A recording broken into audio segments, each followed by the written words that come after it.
Good evening and welcome to the Financial Week. I'm Milton Walker. NCB Financial Group has successfully closed the offer to acquire majority shares in Trinidad and Tobago insurance conglomerate Guardian Holdings. The offer is to acquire up to 74.2 million shares in Guardian. However, at the end of yesterday, Guardian shareholders deposited more than 118.5 million shares. If NCB were to accept all, it would bring its stake in Guardian to over 81%. NCB, however, says it will not be accepting all and will instead accept shares on a pro rata basis.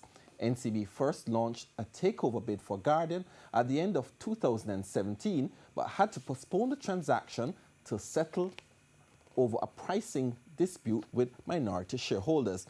Earlier this week, the company received one of 3 licenses for the Guardian takeover from the Trinidad and Tobago government under the country's Foreign Investment Act.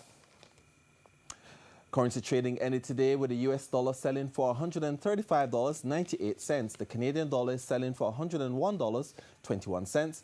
The pound sterling is going for $177 and the euro $150.47.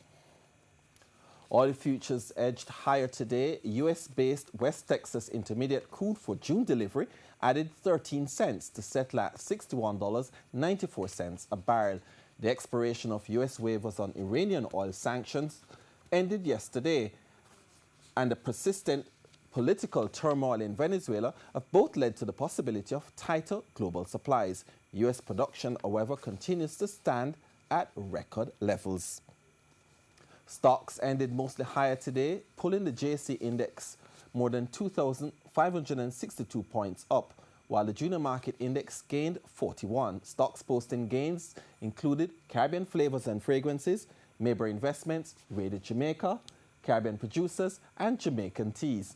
On the losing end were Pulse Investments, Carib Cement, Sterling Investments, Cygnus Credit Investments, and Mayberry Jamaican Equities.